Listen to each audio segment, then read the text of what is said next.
If I can sum up this episode in one image, here it is. Play the thing.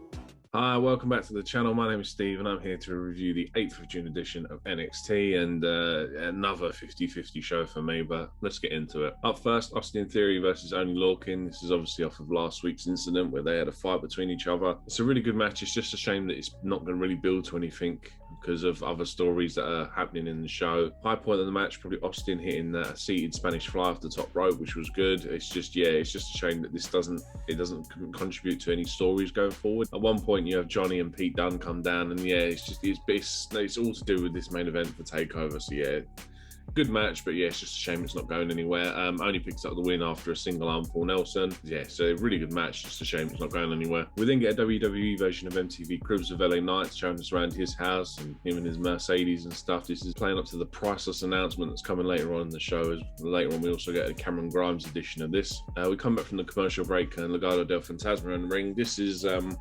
This is actually something I wasn't expecting at all. I mean, you have, say, LDF in the ring. Escobar's talking about Reed and how he wants his North American Championship. Reed obviously comes out, responds to him. MSK follows shortly afterwards. And it ends up with Escobar challenging them to a 6-man tag match for all the titles.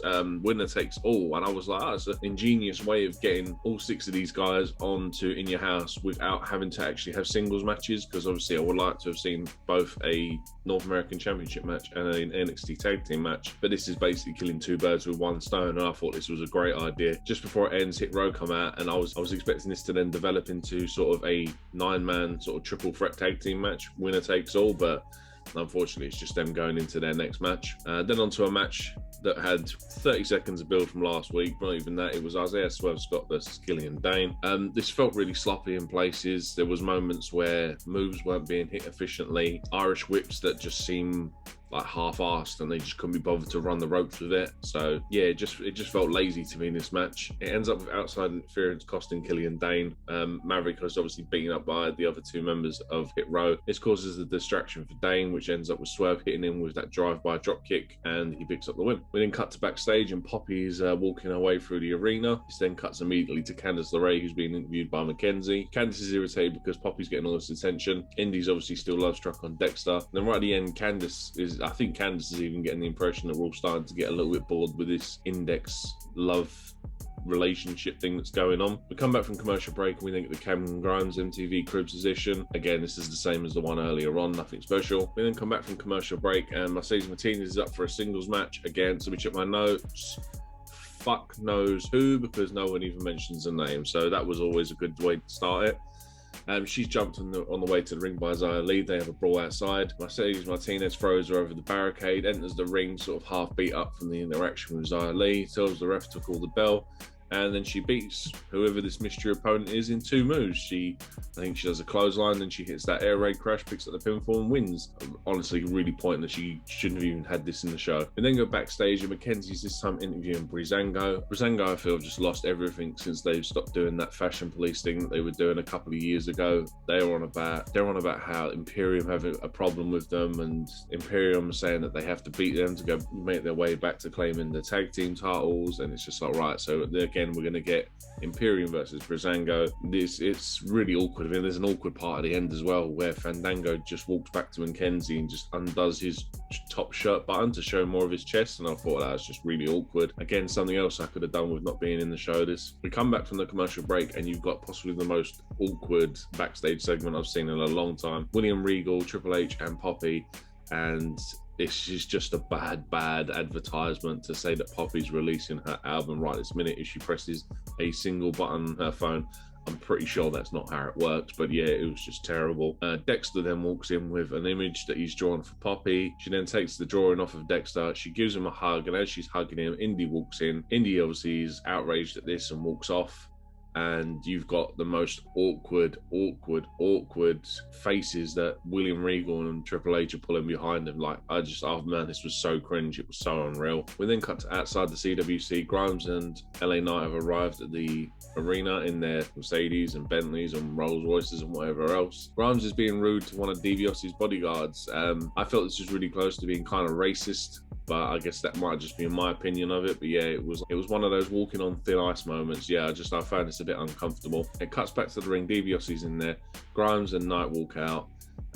This is basically what I've been saying for a couple of weeks. You have this golden ladder sort of be lowered from the top of the arena down. Grimes cuts a passionate promo about, well, I can climb this ladder, but what am I climbing for?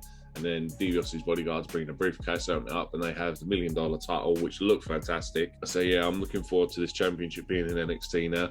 I just think there's going to be some sort of swerve along here, and I can see Jake Atlas getting this because Jake Atlas has beaten both of them recently. I don't know whether Atlas might be installed at last minute as a third person in this ladder match to see it go down, but yeah, I got a feeling that he could come into it otherwise. We cut backstage and you've got Cross and O'Reilly fighting, which is then just abruptly ended by a commercial break. After that, you've got Everrise saying they're going to be hosting the pre-show of In Your House. Again, a pointless segment that really didn't need to be on the show. We then get a tag team match, Grizzled Young Veterans versus Austin Gray and Ikeman Jiro. These two I'd never actually seen before, but I know they're members of the 205 roster.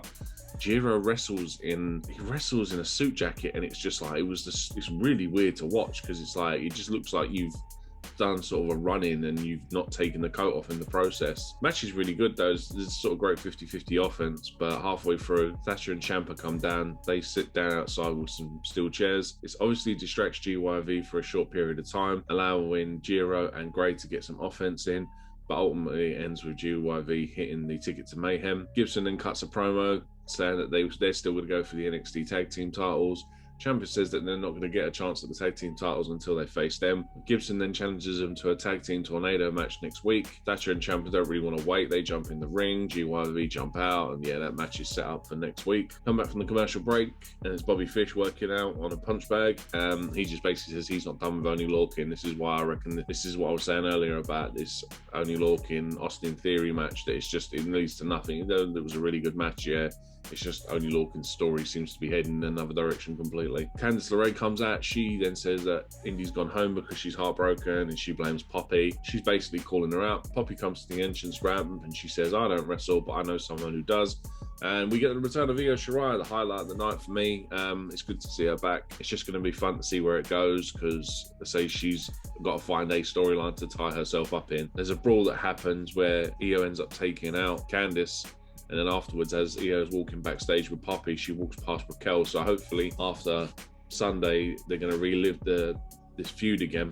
This kind of squashes all rumours of Io going up to main roster as well, because say she's still on NXT. I can't see them going up to main roster at the minute. We then get Ember Moon versus Dakota Kai, and this was a fantastic match. Again, the wrestling on this show was either half decent to really good. It was just sort of everything in between it that sort of killed this episode, especially for a go home to In Your House. Just a short word of praise here for Dakota Kai. I mean, I've been watching NXT for a few years now, and I'd have to say that she is probably the most improved wrestler on NXT that I've seen.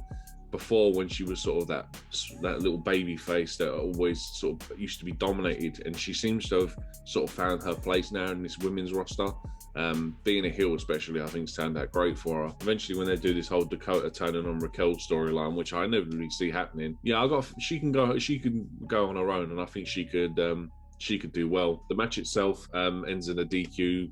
Unfortunately, the match is really, really good, but just say, unfortunately, Raquel gets involved and she ends up attacking Ember as she's in the ring after she tried to do it outside the ring without the ref seeing. Raquel's trying to hit that single arm powerbomb, but Ember reverses it into an eclipse, and then she also hits another eclipse off the top rope, which is fantastic. It's such a good move. With Ember, I feel she needs to lose the stigma from her first run in NXT, because obviously for a long time, or is that for the whole time, because she was called up shortly after Asuka, and obviously Asuka had been unbeaten. So Ember's first run was really tarnished by the fact that because Asuka had gone undefeated, she was only a one-time women's champion. I feel she needs to now build on this momentum, go back to obviously dominating this women's division, because now there's no Asuka and there's no sort of unbeaten streak. she can go on to be a multi-time NXT Women's Champion. But yeah, so that's the one thing I think she just needs to get rid of, is that stigma from her first run in NXT. My only other issue was as well, after obviously the beatdown of Raquel, is Ember touches the title, and if you go by sort of the unwritten rules of booking for WWE, there's whoever stands tall in the show before the pay-per-view, you know, is normally going to lose at the pay-per-view. If you touch the title, you can normally tell that you're not going to win it as well. And obviously Ember picks up this title and drapes it across Raquel. And yeah, I've got a feeling that's going to lead to Ember not winning this match. Especially with obviously Io coming back as well. I think they're going to save it for when Io's back in a match with Raquel. We then come back from the commercial break, and it's our main event segment. It's not a match this week. It is basically just Karrion Kross and the 4 challengers for the NXT Championship. Kross is in ring. Regal comes out and he is pissed with Karrion, saying after everything that's gone on recently, he doesn't want it to break out into a fight. Kross actually turns around to him and says, what I've been saying for the last 2 weeks is that Regal's not had control of the show at all, because the last couple of weeks it just felt like hell's all broken loose. Everyone's fighting every week and stuff like that. O'Reilly, Gargano and Dunn all come out to the ring. They're all sitting there throwing their 2 cents in about each other and all this kind of stuff. Adam Cole appears on the screen behind Kross. He drops his words of wisdom going into this main event in your house. The 4 that are then in the ring decide to get into a brawl. Karrion Kross basically destroys all of them until all of a sudden Cole appears out of nowhere. He hits 2 super kicks and then a last shot on Karrion Kross and stands tall with the title. And yeah, this is basically saying that, yeah, Adam Cole, you're not going to win the title on Sunday. It's just sort of it's one of them sort of unwritten things with WWE. But yeah, I can see Adam Cole just not winning on Sunday, unfortunately, because of this. And that's it. That's the review for NXT. Not the best go-home show, to be fair. I've seen better. A lot of this, I think, was just filler with certain matches, especially, say, Austin versus Oni, Killian Dane versus Swerve. These were just matches just to put on the show, but like we say, and not every week can be perfect, so some of it was good, some of it was bad, sort of kind of how last week was. So if you enjoyed the show, it'd be much appreciated if you drop a like, subscribe. We're on the road to 160 now, so if you can get us up there, that'd be fantastic. Drop a comment down below, give me your predictions for In Your House this weekend. Let me know who you think's going to win, and I'll catch you in the next one.